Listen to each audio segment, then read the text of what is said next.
Nos céus do Vietnã, um dia se destaca dos demais.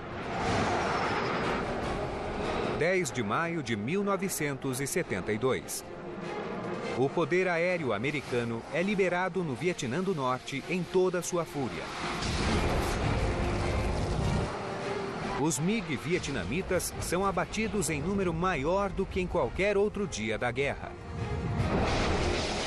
Agora, entre na cabine e acompanhe minuto a minuto, hora após hora, o combate mais sangrento da Guerra do Vietnã.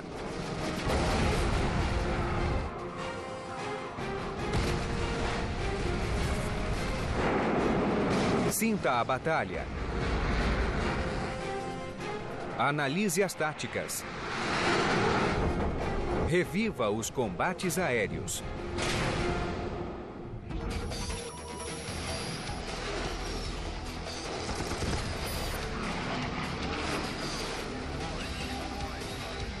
Combates aéreos, o mais sangrento dos dias. 10 de maio de 1972. 7h30 da manhã. O rugido de 30 naves americanas saídas do porta-aviões Constellation corta os céus do Vietnã do Norte. É o primeiro ataque de uma intensa campanha contra o Norte com o objetivo de frustrar a invasão do Sul pelos comunistas. Em 1972, os vietnamitas do Norte invadiram o Sul. A ação desencadeou uma guerra aérea em que os Estados Unidos foram para o norte, plantaram minas nos portos e precipitaram uma campanha de bombardeio ao Vietnã do Norte. A frota de aviões Intruder A-6 e Corsair A-7 tem como alvo depósitos de petróleo no porto de Haiphong. Os Phantom F-4 do Esquadrão VF-92 fazem a escolta. O tenente Kurt Doce está com o grupo, atuando como apoio do tenente Austin Hawkins. Em um ponto pré-determinado, Hawkins e Doce se afastam dos bombardeiros. O momento em que Rock saiu foi quando dispararam uma rajada de metralhadora 100 mm contra nós. O fogo antiaéreo do AAA nos envolveu em uma enorme nuvem negra. Enquanto Hawkins e Doce fogem do fogo antiaéreo, uma chamada pelo rádio interrompe o curso da missão. O Coroa Vermelha, um cruzador no Golfo de Tonkin, começou a chamar dizendo: bandidos azuis, na mosca, 404 a 100.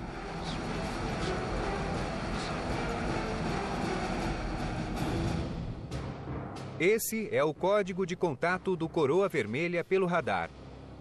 Bandido Azul é o MiG-21, o caça mais avançado do norte. Na mosca significa Hanoi e 404 é posição a 100 quilômetros. Os MiG estavam 100 quilômetros a nordeste de Hanoi, ou seja, no campo aéreo de Cap.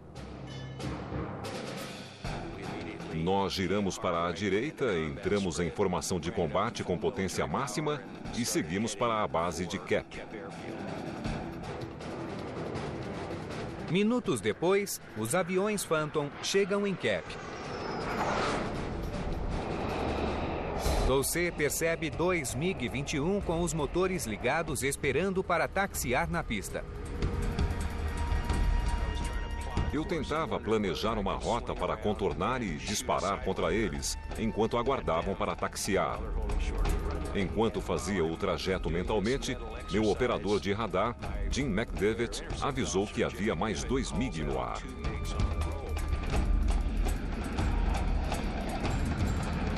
Eles estavam descendo, já estavam na metade do caminho, e Kurt agiu imediatamente. Ele era muito agressivo e se afastou na hora. Os 2 aviões Phantom se preparam para atacar os MiG.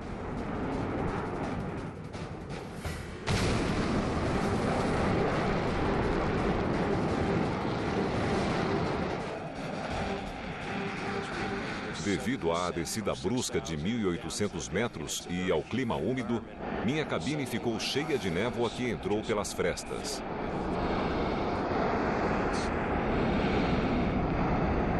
Fiquei cego pilotando em velocidade supersônica e a 30 metros da pista com o barulho de um míssil no meu ouvido.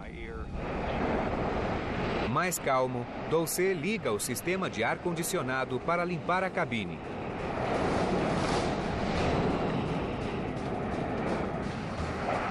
Os MiG decolam da pista. Avisados do perigo iminente, eles acionam os tanques externos e giram para a esquerda.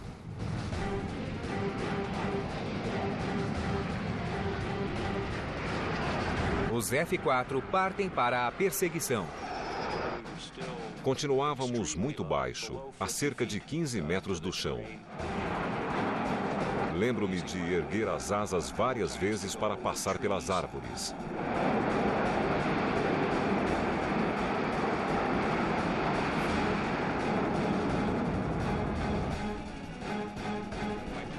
Quando o primeiro MiG girou 30 graus, saímos da posição de perseguição e entramos em posição de disparo a cerca de 450 metros deles.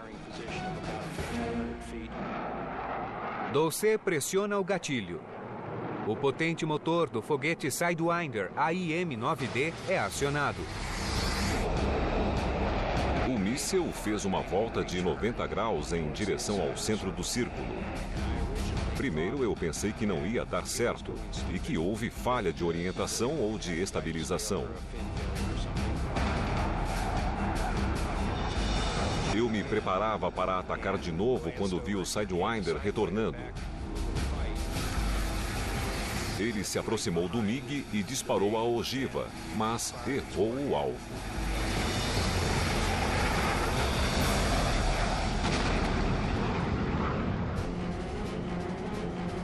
Dulce dispara um segundo míssil. O outro míssil fez a mesma coisa. Entrou no círculo e girou, mas no final do trajeto deu mais uma volta e ficou atrás do MiG. Vi um rastro de fumaça, outro e depois uma bola de fogo. É o primeiro acerto de Kurt Dulce e a primeira vitória desse dia histórico. Mas ainda resta um MiG.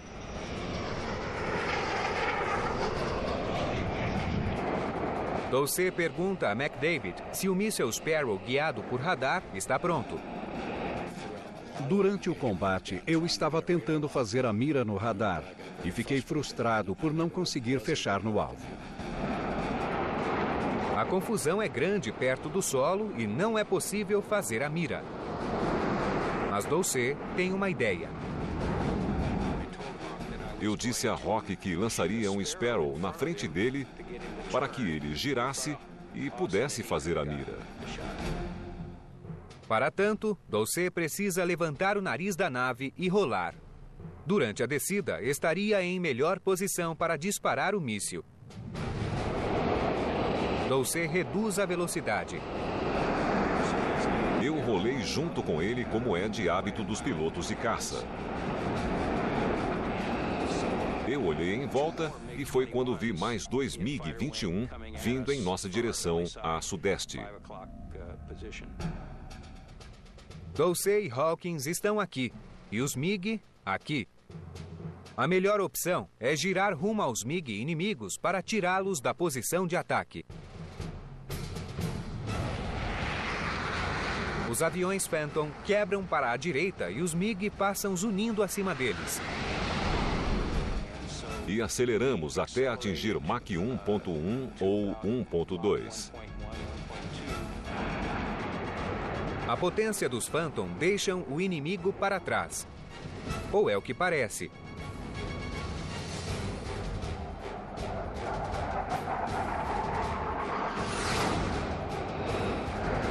De repente, McDavid avista um ponto prateado. Trata-se de um MiG atrás de Hawkins. Os americanos reagem instintivamente, virando em direção um ao outro na tentativa de escapar do ataque inimigo. Quando começamos a virar em direção um ao outro, o MiG-21 inimigo disparou um míssil ar-ar que foi justamente em direção a Hawkins. O míssil detona próximo ao Phantom de Hawkins e a nave treme com a explosão. O MiG então dá a volta e bate em retirada. Dulce parte em perseguição. Jim McDavid disse: Kurt, qual é o plano? Não temos mais nenhum míssil. O que vai fazer com ele? E eu respondi: tem razão. Dulce emparelha com Hawkins e juntos eles voltam para o navio. O esquadrão VF-92 tem um novo destruidor de MiG. A investida da divisão aérea do Constellation contra um único alvo, o chamado Ataque Alpha, foi bem sucedida. Os tanques de petróleo no porto de Haiphong estão em chamas. A destruição dessas reservas-chave certamente atrasaria o avanço norte-vietnamita por terra durante semanas. Enquanto as naves de ataque retornam, a fase seguinte da investida aérea é colocada em prática. Depois da primeira ofensiva da Marinha, a Força Aérea planejou um ataque para destruir a ponte Paul Dummer e bombardear uma ferrovia. Às 8h35, um grupo se reúne em Laos antes de seguir para o Vietnã do Norte. As naves levando as bombas abastecem em 6 aviões-tanque KC-135, o tempo todo sob o olhar invisível dos radares norte-vietnamitas. A ação com os aviões-tanque era orquestrada e complexa e contava com aviões dando cobertura contra o ataque dos MiG. 32 Phantom F-4 carregando 65 toneladas em bombas compõem o pacote de ataque. 28 Phantom fazem a escolta e mais 60 naves dão suporte aos F-4. Às 9h20, 4 Phantom, no voo chamado Oyster, seguem para o Vietnã do Norte. Eles voam abaixo da cobertura do radar inimigo. O voo tem por missão patrulhar o espaço à frente dos caças e livrá-los dos MiG. Na posição 2, na extrema direita, está John Markle e seu copiloto Steven Neves. Não era segredo que a investida aconteceria pelo sudoeste em direção a Hanoi. Nós nunca tínhamos voado em uma altitude tão baixa. Foi uma experiência nova. Lembro-me de passar por uma escola e ver as crianças jogando vôlei. Steve Ritchie voa na posição 3 com seu copiloto Chuck de Bellevue. Na posição 1 está o líder Bob Lodge e seu copiloto Roger Locker.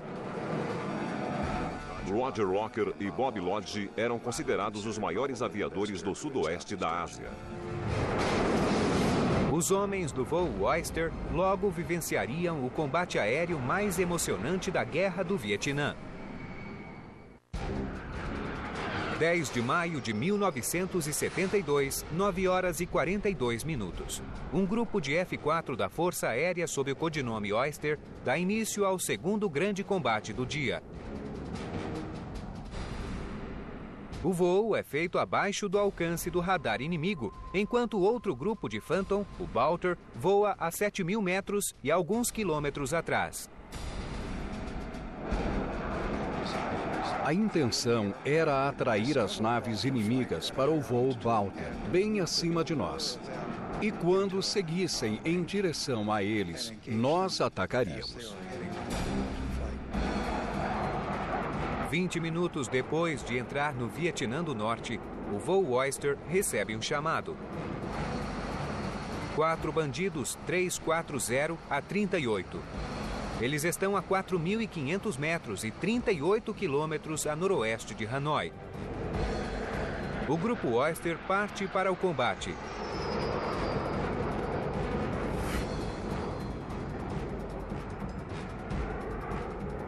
Na posição 3, Chuck de Bellevue rastreia os MiG pelo radar. O radar captava um MiG de 25 a 30 quilômetros à frente. Se a mira fosse feita nesse estágio, seria possível fazer o disparo logo em seguida. Bob Lodge avisou que havia feito a mira no número 1. Geralmente, o número 1 fica na esquerda e o ataque é feito pela direita. Depois, partimos para cima do 2 e foi aí que o combate começou. Lodge dispara 2 mísseis Sparrow em rápida sequência. Em seguida, John Markle dispara 2 vezes. O primeiro míssil falha, mas o segundo funciona.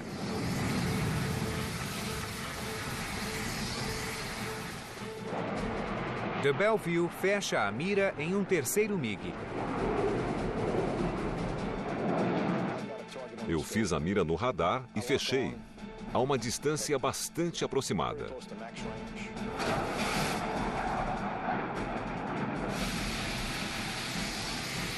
A saraivada de mísseis alcança uma velocidade próxima a Mach 3. O primeiro míssil de Bob Lodge não funciona e explode quando seu foguete pega fogo. Já o segundo míssil segue diretamente para o alvo.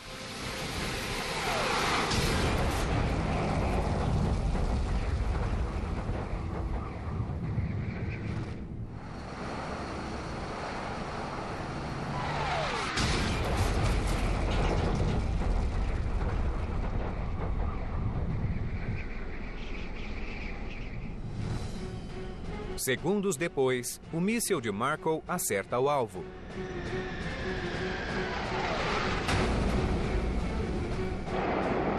O piloto do terceiro MiG na mira de Steve Rich e Chuck de Bellevue vê a destruição e gira para a esquerda. O Sparrow lançado por eles queima próximo ao alvo e cai. Rich voa de encontro ao quarto MiG. O MiG passa zunindo acima dele. O quarto MiG está aqui e Rich aqui. Ele rola para a direita, gira 180 graus e fica atrás do MiG.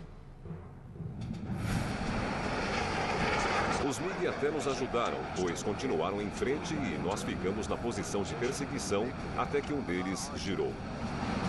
Foi uma volta de 3G, bem simples para nós. Steve usou o radar, fez a mira e fechou no alvo. Tudo automaticamente.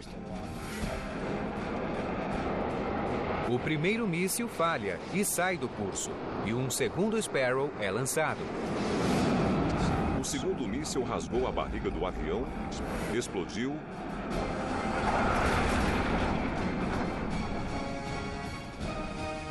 e o piloto se ejetou.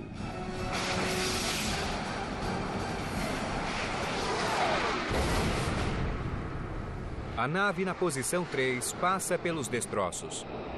De Bellevue avista o piloto do MiG com o paraquedas aberto.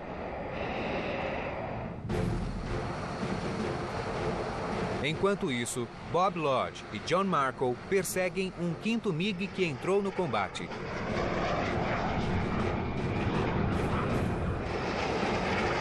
As turbinas brilham logo adiante da nave de Lodge e ele está perto demais para lançar um míssil termoguiado.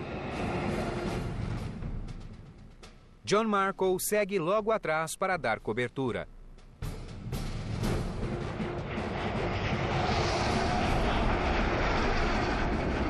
Dois MiG-19 passaram acima de mim, vindos da direita para a esquerda, e fizeram um giro brusco à direita. Depois de surpreender o inimigo, os americanos caem em uma emboscada norte-vietnamita. Markle avista os MiG-19, caças fortemente armados com 3 canhões de 30 milímetros. Eles deslizaram e se posicionaram atrás de Bob. E pude ver pelo ar condensado nas asas que eles estavam disparando.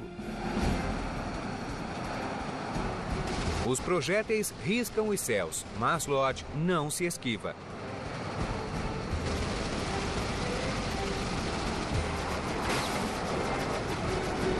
Alguns disparos acertam o motor direito.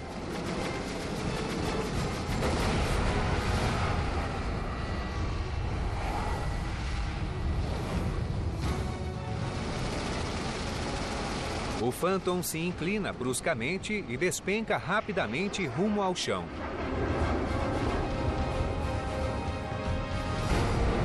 Lodge tenta desesperadamente recobrar o controle da nave. O Phantom fica de barriga para o ar enquanto o fogo se espalha pela fuselagem. Roger Locker se ejeta.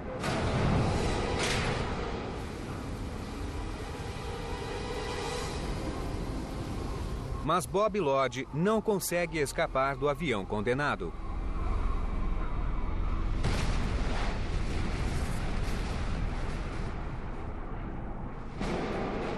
Os homens do voo Oyster se dão conta de que mexeram em um vespeiro. John Markle mergulha para escapar o quanto antes.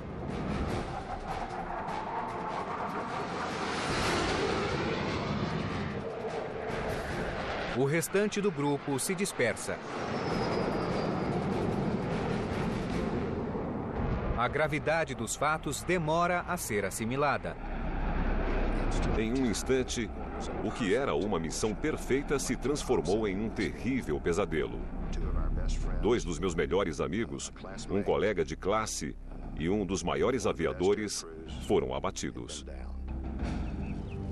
Roger Locker cai de paraquedas e pousa dentro do território hostil.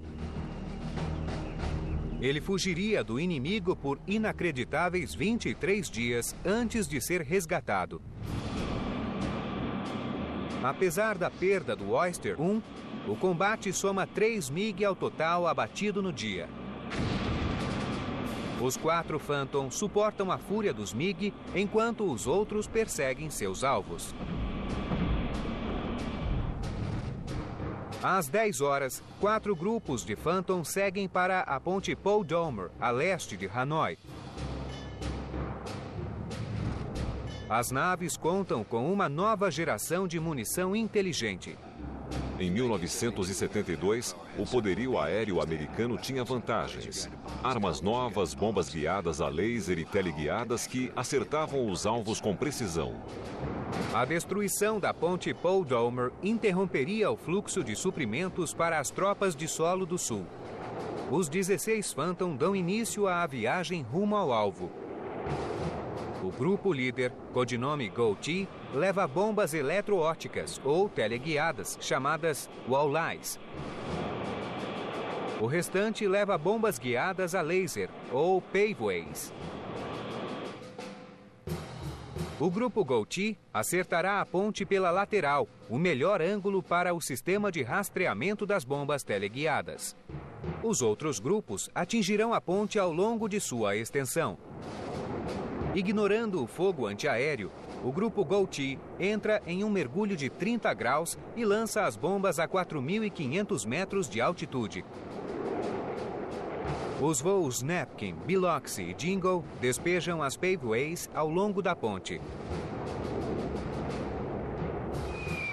Várias bombas acertam diretamente ou ao redor da estrutura. Vários pilares ficam danificados e o trânsito de veículos na ponte fica inviável. O ataque aéreo é bem sucedido. As horas vão passando no dia 10 de maio e a Marinha Americana volta a agir. Às 13 horas, outra missão Alpha é lançada de porta-aviões do Golfo de Tonkin. Junto ao grupo segue o Showtime 106, um Phantom F-4 pilotado por Matt Connolly e seu operador de radar, John Blonsky. Eu conseguia cobrir todos à minha direita. Eu e o operador de radar, Tom, estávamos atentos ao grupo de ataque à nossa direita. Acho que ninguém esperava o ataque de MiG que estava para acontecer. Os F-4 entram no Vietnã do Norte. Esses aviadores navais estão prestes a vivenciar um confronto épico, o combate aéreo mais intenso da Marinha Americana na Guerra do Vietnã. –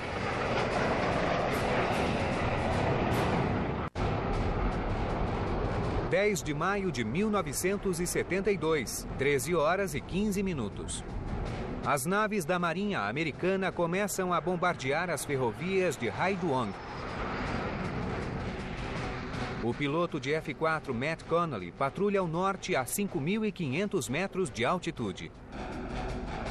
Vi as naves saindo de formação e mergulhando. Eu continuei, girei e cruzei por cima e saí para o outro lado. De repente, uma voz chama pelo rádio. Foi quando ouvi: "Tem um MiG na minha traseira." Ele não disse quem era ou onde estava. E eu perguntei: "Onde você está?" Connolly inclina o avião e vasculha os céus abaixo. Olhei para baixo e pude ver à minha direita um A-7 fazendo uma curva fechada. E bem atrás dele, só consegui vislumbrar duas manchas. Não podia ser outra coisa além de dois MiG. As naves são dois MiG-17, caças subsônicos, porém extremamente ágeis e com reputação de mortais. Para se posicionar atrás do MiG, Connolly gira à direita em um mergulho e volta pela esquerda logo atrás do inimigo. Deve ter sido uma volta de 60 graus à direita, em um movimento invertido para ficar atrás dele. Connolly persegue o MiG líder. Seus mísseis AIM-9D estão armados, mas o alvo está fora de mira. Eu sabia que estava fora de alcance, cerca de 60 ou 65 graus fora do escopo do MiG. Talvez aquele fosse o único disparo que eu faria na guerra e pensei: é pagar para ver. Connolly dispara um míssil. A bomba sai do curso, mas o MiG imediatamente sobe na vertical. O MiG escapou do A-7 e passou por mim. Eu nivelei a nave, acionei os propulsores e fui com tudo para cima dele. A manobra de Connolly revela uma visão inesperada. Eram 20 MiGs e 25 naves americanas em um violento combate aéreo. Havia naves A-6, A-7 e MiG. Era uma visão inacreditável. Eu costumo descrever como se fosse um aquário em que os peixes estão todos muito agitados. Um MiG surge em frente ao F-4 de Connolly. Habilmente, ele se posiciona atrás do MiG. Fiz um movimento assim e fiquei atrás dele. Foi uma curva fechada. Fiquei cerca de 2 quilômetros atrás dele. O MiG rolou para a esquerda para verificar o espaço atrás. Eles eram lentos na curva. Ele começou a inclinar assim. E nesse ponto, eu ia começar a ultrapassar, mas decidi voltar. O MiG-17 tinha uma proteção enorme que abria quando o piloto se ejetava e criava um ponto cego. Além disso, a velocidade de curva era baixa. Então, quando ele virou para a esquerda, eu entrei atrás.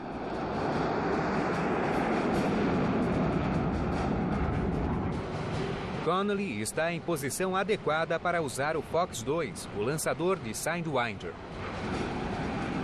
Ele me perdeu de vista depois da volta e nivelou a nave.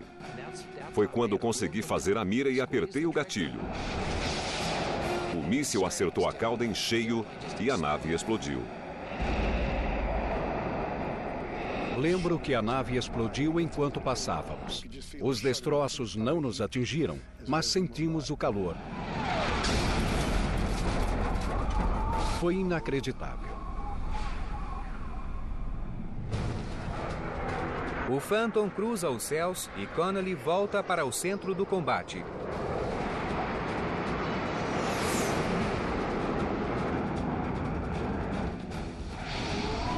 De repente, veio outra nave e foi praticamente a cópia do primeiro ataque. Do primeiro que abatemos. O MiG-17 faz uma curva à direita bem diante do F-4 de Connelly. Ele fez a mesma coisa e rolou para fora.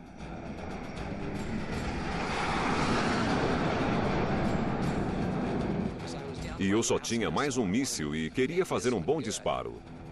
Então fiz a mira, mas quando apertei o gatilho, perdi a estabilidade. Pensei, essa não.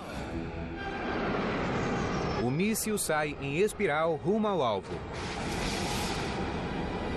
Foi quando vi aquela nuvem negra. A cauda do avião tinha sido arrancada. O piloto se ejetou e eu o vi caindo. O velame abriu e reduziu a velocidade da queda.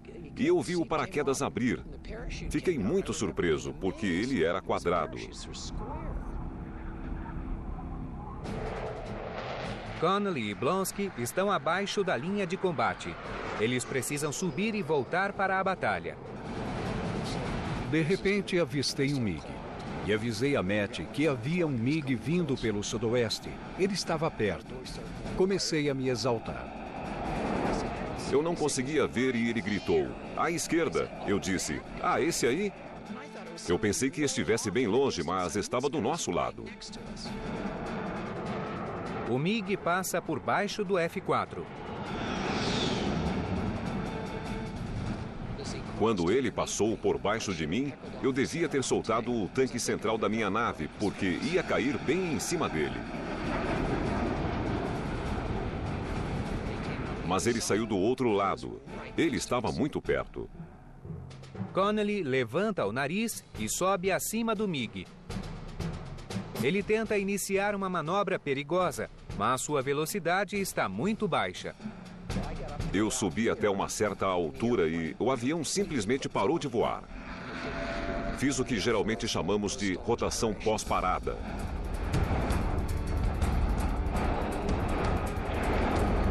O avião parou de voar.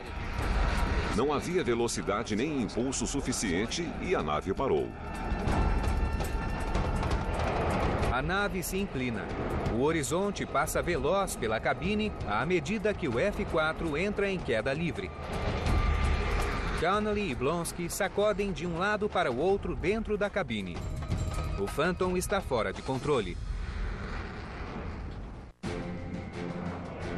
10 de maio de 1972.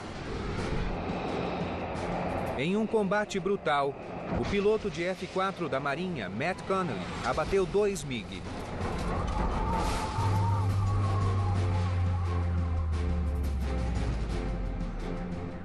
Agora, seu Phantom parou de funcionar e entrou em queda livre. Mas Connelly já enfrentou essa situação no treinamento.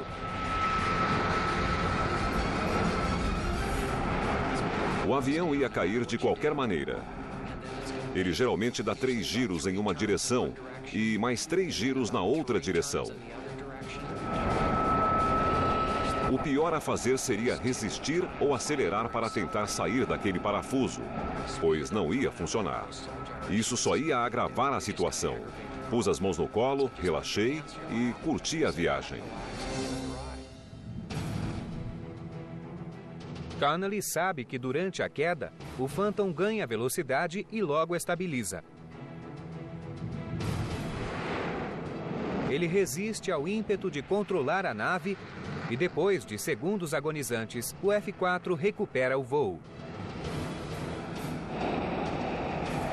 Quando recuperamos altitude, não vimos ninguém e começamos a nos afastar. Falei pelo rádio que estávamos sem munição e que precisávamos sair dali. Connelly sai do combate. Ele acelera e liga os propulsores traseiros. O Phantom segue veloz rumo ao Golfo de Tonkin. Mas no meio da mesma ação nos céus de Haiduong, outro piloto de Phantom, o tenente Steve Shoemaker, e seu controlador de radar, Keith Schenkel, têm a chance de duelar com o MiG. Shoemaker pilota um A-7 na missão Mão de Ferro, um ataque contra depósitos e mísseis terra-ar. Eu nunca tinha visto um MiG e nunca pensei que teria a chance de ver um. Nada é rotineiro em uma missão de combate, mas eu não imaginei que seria tão empolgante. O engraçado é que não me passou pela cabeça que eu entraria em uma disputa com 20 MiGs. Enquanto Shoemaker se concentra na missão de escolta, o número de naves inimigas aumenta. Eu recebia avisos pelo rádio e aquele barulho não me deixava em paz. Eu tentava me concentrar na missão de escolta, quando, de repente, vi um MiG uns 30 metros acima de mim, e isso chamou minha atenção.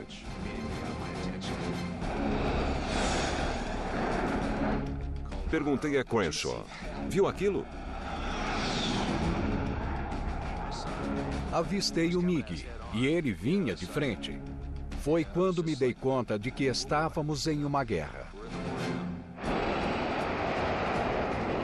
Shoemaker gira à direita em perseguição ao MiG. Eu virei e fui atrás dele como um cão maluco atrás de carne. Era meu primeiro MiG e eu queria pegá-lo. Shoemaker dá a volta e avista um violento combate aéreo.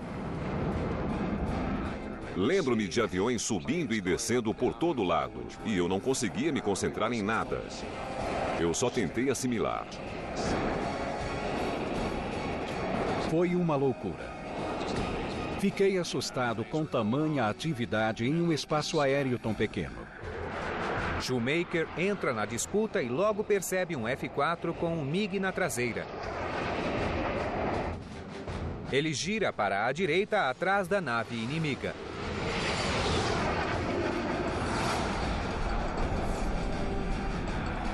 Eu não estava em um ângulo muito bom, mas, por fim, consegui ter uma visão total e perfeita do MiG, cerca de 60 metros à minha frente. Foi quando rezei para as armas funcionarem. Parece que tudo congelou, o tempo parou. Ele estava na minha frente e eu não pude disparar. Então pensei, tenho de fazer algo para livrar meu colega desse MiG. E lancei um míssil. Shoemaker espera que o míssil chame a atenção do MiG, mas assim que ele dispara, outro F-4 entra na trajetória da bomba. Primeiro eu vi a cabine porque ele estava vindo por baixo de mim e depois vi o míssil. O míssil passou acima da cabine e depois só vi duas turbinas J-79 bem na minha frente. A nave de Shoemaker é atingida na asa esquerda pelo calor das turbinas. E ele quase solta a alavanca de comando. Shoemaker leva o Phantom de volta ao nível de voo e esquadrinha os céus. Percebi que era o fim do combate. Não havia mais ninguém por perto. Não havia sobrado nada e eu ouvi pelo rádio que as naves estavam deixando a área. Pensei, perdi tudo. Até que ele avista algo logo abaixo. Um F-4 com um MiG na traseira. Shoemaker ainda tem a chance de abater o último MiG nesse dia histórico. –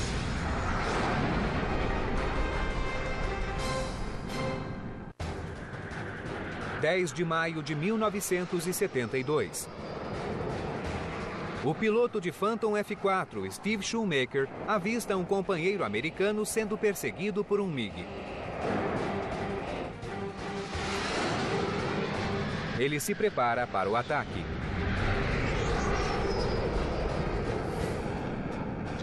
Enquanto virava para me posicionar atrás dele, ele me viu e fez uma curva brusca. Então eu fiz o mesmo e o segui. Estávamos inclinados para a esquerda, mas ele mantinha a posição melhor com o MiG do que eu com o F-4. Então fizemos um movimento espiral descendente. As chances de Shoemaker de abater um MiG diminuem.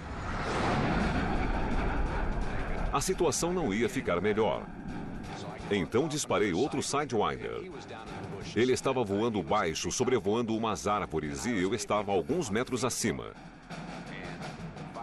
Disparei o míssil e assim que atirei, a primeira coisa que pensei foi: estou sozinho aqui.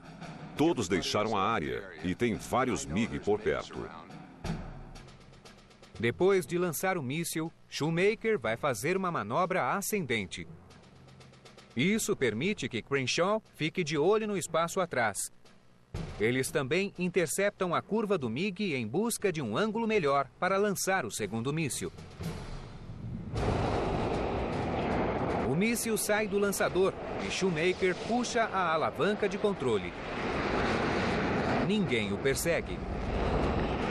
Ele rola para cima para atacar o MiG. Passamos voando por aquela imensa bola de fogo que deixou uma marca no chão e mostrei a cena para Shu. Para mim, foi como a explosão de uma bomba de 1 tonelada. Não havia nenhum MiG por perto. A explosão foi grande e era hora de sair dali. A bola de fogo foi a confirmação de que o MiG fora abatido. Shoemaker sobe para deixar o local. Virei para a direita e vi um MiG-17 a uns 150 metros se aproximando de mim. Shoemaker vai de encontro ao inimigo. O MiG passa direto. Eu estava ficando sem combustível. Mas se ele estivesse indo para a base e passou direto, eu poderia voltar. A mira era perfeita.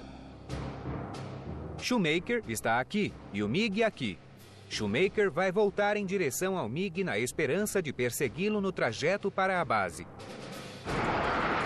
Shoemaker gira à esquerda.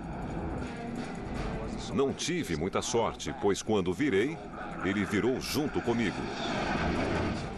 Ele veio atrás de mim com agressividade e eu pensei: posso tentar duelar com ele, mas não tenho combustível suficiente.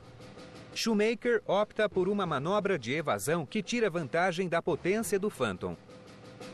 Assim que o MiG sobe, Shoemaker cai levemente, liga os propulsores traseiros e escapa em velocidade. Enquanto o MiG subia sem muita velocidade, eu baixei o nariz, liguei os propulsores traseiros, acelerei e fugi dele como um raio. Não sei o que ele fez depois, mas ele não me seguiu. O mais novo abatedor de MiG da Marinha Americana deixa os céus hostis do Vietnã do Norte. A ação em Hai Duong foi o maior combate aéreo da Marinha no Vietnã.